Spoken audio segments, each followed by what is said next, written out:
Hey, this is Steve. I thought I'd do a rather quick update and from a medical stuff. A lot of you guys have been following on Facebook, etc. And um, Bottom line, this past Sunday, as you know, halfway into the first song at church, I felt like the most intense pain and pressure, heaviness in my chest I've ever felt in my life. Walked to the back of the room, grabbed my wife, tried to walk it off, and I just couldn't do it. I never felt pain like that, and so uh, ER is across the street. Went over there probably, I would say, within 15 minutes of the onset of the pain. Um, I was back in a room at the ER with the nitrogen patch on me and getting labs and all kinds of stuff like that, getting treated. So that was great to have it that close and to, I'm glad I listened to my body.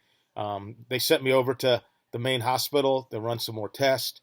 And basically, what they found the blood work done at the main hospital is that my troponin level, your heart had, when your heart is have a heart attack, your heart has some damage, it releases this enzyme into your bloodstream, and that level had got really high.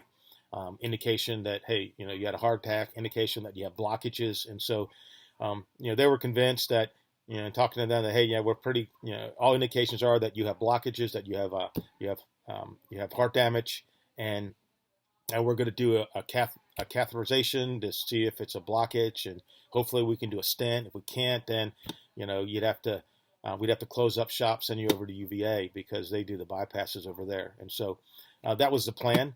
And so on Monday they decided, hey, let's go and do the cath. They were waiting initially 48 hours because I'm on blood thinners for the blood clot in my lungs, but they decided, hey, you know what?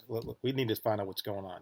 And so they decided to do the cath on Monday, but just through the wrist. It's too much risk of blood damage if you go through the groin. And they always try to go through the wrist first, apparently. But sometimes they can't because your arteries can have like a loop in them. And though the scope is flexible, it's not that flexible to do an actual loop. And so on Monday, I went in for the heart cath. And, a lot of people, obviously, I had people praying from all over, from, friends in Germany and Romania and Brazil and Ireland and the Dominican Republic and all throughout the States and who knows where else, hundreds of people praying, incredible, praying for my healing, for my health. And so um, I went in for the cath, totally expecting, I wasn't nervous, probably because of the prayers, but totally expecting to, hey, you know what, there's going to be, some blockage. And, it only lasted, not long at all. And they said, we have not seen arteries this clean in years. Your arteries are perfect.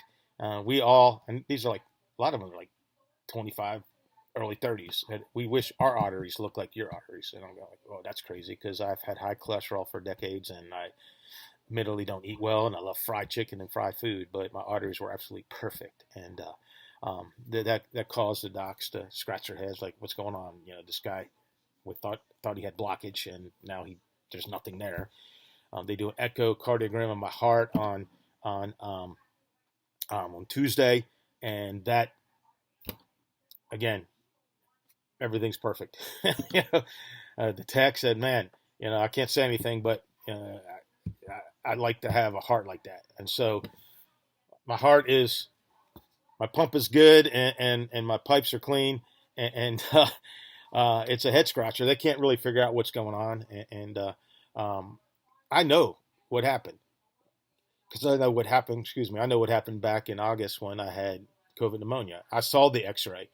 The first X-ray of my heart is my lungs are totally white, and 2 days later, next X-ray, less than 2 days actually, the X-ray is mostly black, and the doctor looking at that X-ray looks at it and goes, "That's remarkable.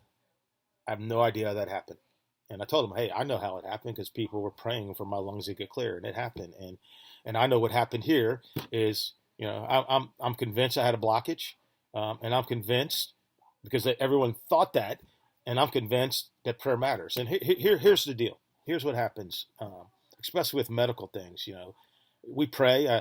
Maybe someone has a tumor, and we pray and pray and pray, and they go in to check, and it's gone. And everybody tries to explain it away. There's got to be another reason. Well, I know that people prayed. I know that I prayed that I wouldn't have any blockages and that God would heal me. I know my family prayed. I know friends prayed. I know people, again, pray from all over the country and all across the globe prayed for healing. And guess what? God did it. You know, God did the healing. So I'm so grateful for your prayers. Prayer makes a difference. I don't know why God has chosen twice. I had a friend of mine tell me, "Hey, dude, slow down. You're not a cat." And I said, "Yeah, I know. I used two of my lives in the last 6 months with the pneumonia and with the heart attack." And but again, I'm so grateful for your prayers. They make a difference. I came home on Tuesday.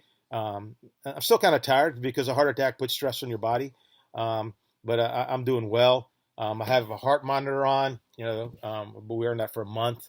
They want to see if there's anything else going on, check on the wiring, the electrical pulses, etc. But again, thanks for your prayers. Really appreciate it. And you all take care. Love you all.